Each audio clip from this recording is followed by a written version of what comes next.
For thousands of years, magic has been performed all across the world, from cups and balls in ancient Rome all the way until Harry Houdini and his daredevil escapes. In the early 1900s, magicians like Di Vernon and Sly Dini started the new wave of close-up sleight of hand magic. That led to what we call today street magic, which was popularized by David Blaine, Dynamo, and others. 12 years ago, a 14-year-old me sat down and watched a video of a magician by the name of Sean Farquhar perform on a show called Penn and Teller Fool Us. He did this trick that completely baffled Penn and Teller and myself, obviously. But not only did he baffle all of us, he lit a spark inside of me that has lasted till today. Once I started learning magic, I realized it's not about how the trick works, but how the trick works is the magic in and of itself. In this series, I'm gonna walk you through how certain tricks work and their methods, but not just to expose magic, but to show you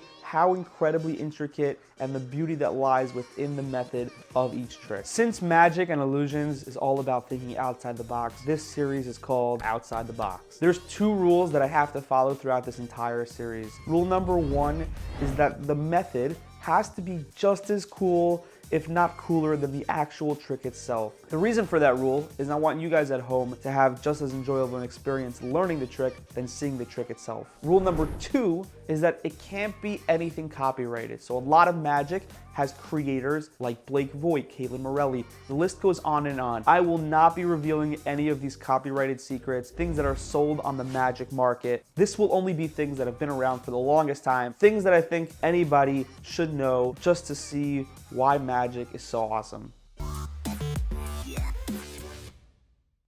In this episode of Outside the Box, we hit the streets of New York City to perform a trick that's been around for hundreds of years. But not only do we perform it, I walk you through step by step of how this incredible illusion works. Welcome to Outside the Box. We'll start with this. Here's what we'll try. Your first name? Garrett. Garrett. Yeah. We'll try this. Here, get in a little close, get in close. Cool. Take out any card you want. I don't want to see. And by the way, all the cards are different. It's very important. Yeah. Grab out anyone you want. Yeah, take it out. Good, show the camera, show them. I don't want to see it. Cool? I can see it? Yeah, you can look at it. I'm actually going to give you this Sharpie. Can you write your name nice and big on the face of the card? Nice and big on the face, so on this side. Yeah. Make sure I can't see it though. Cool? Yeah, I won't look, Awesome, perfect.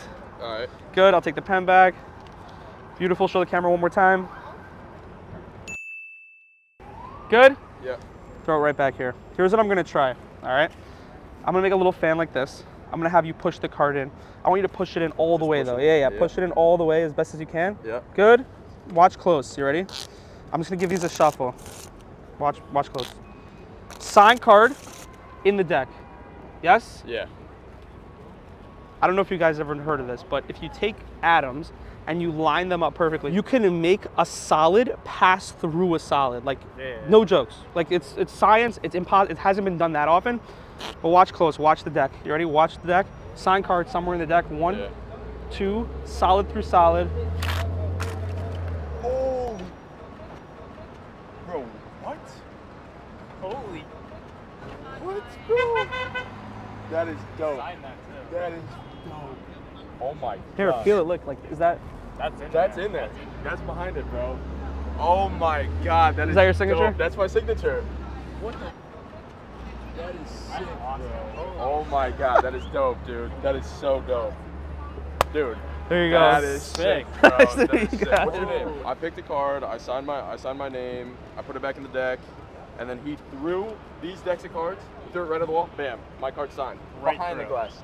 Behind the glass. Not in You front of the can glass. see it peeling off right Not in now. front of the glass, behind the glass.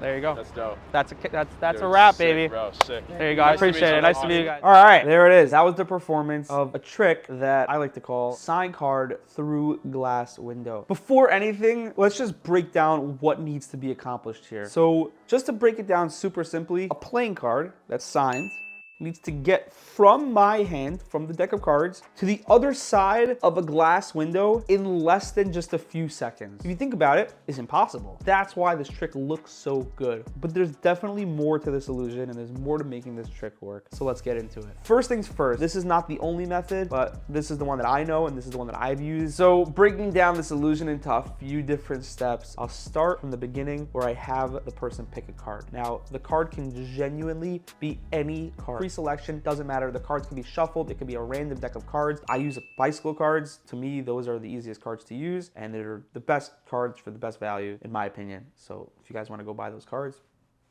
perfect. I have the spectator pick a card, I give them a Sharpie, they sign the card. This is super important because if I would do this without them signing the card, it's very possible that in their mind, the card that ends up on the other side of the glass window is not even specifically their card. Like it could, maybe I had two of them, maybe it's just from a different deck. So the fact that I'm having them sign the card, super, super important, probably the most important part of the trick. Now, once I have them sign the card, I put the card back in the deck. Now, here's where a little bit of sleight of hand and trickery comes into play. The card goes back in the deck, and I actually switch it for a different card. So all I'm doing is I'm just letting another card from the top pile just fall on top of their selection. So now when I have them push in their card, it's not actually their card, they're pushing in a completely different card. As they push in that card that's not theirs, that's supposed to be theirs, my left hand, which is holding the deck, which has their card on top, falls to my side in a very casual way. I don't want to make a big deal about this, super casual. My hand just falls to the side. As my hand falls to the side, I turn my body so they can't see any of this. I'm taking the card and I'm ditching it in my back pocket. So I'm taking their card and I'm just leaving it in my back pocket. This is the crucial moment of the trick. Down the block, I have a third person who is very much in on this trick. He's standing down the block on the corner, waiting for the right opportunity to attack. And when I say attack,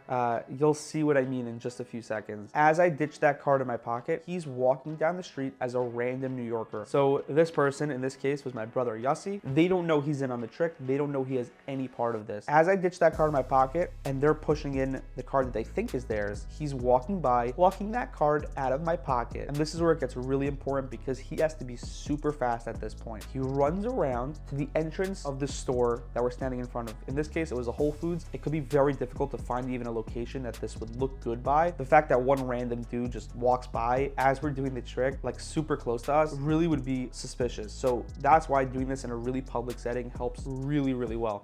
We have to stand in a very specific spot, so I can't go out and find people. They have to be literally people just walking by that have to make sense for the shot. So this is a challenging shot to get, but we have found a few people so far, and hopefully we'll get some more people coming soon. Now back to my brother. He plucks the card out of my pocket, runs around the entrance of the store, runs to the window that we're in front of. He takes the card, gives it a little lick. I know it's gross, but this is what we do for magic. Take the card, stick it on the glass window, and runs back away. Now, this is the situation I'm in. I'm holding the deck of cards, maybe giving them a shuffle, maybe distracting them for a few extra seconds while my brother runs around. That card is now stuck to the glass. The reason I said positioning is super important for this is because since their backs are to the window, they have no clue anything's even going on. They don't know what the end of the trick is supposed to be. So at this point, I throw the cards at the glass, and boom, their signed card is on the other side of the glass. And the beauty of this is that when they go up to touch and feel the card, at first they're not 100% sure that it's on the other side, but then when they feel it, there's an extra level of magic that sinks in, and that's why you see this beautiful reaction. They absolutely go nuts because that is the impossibility of that card really being on the other side of the glass.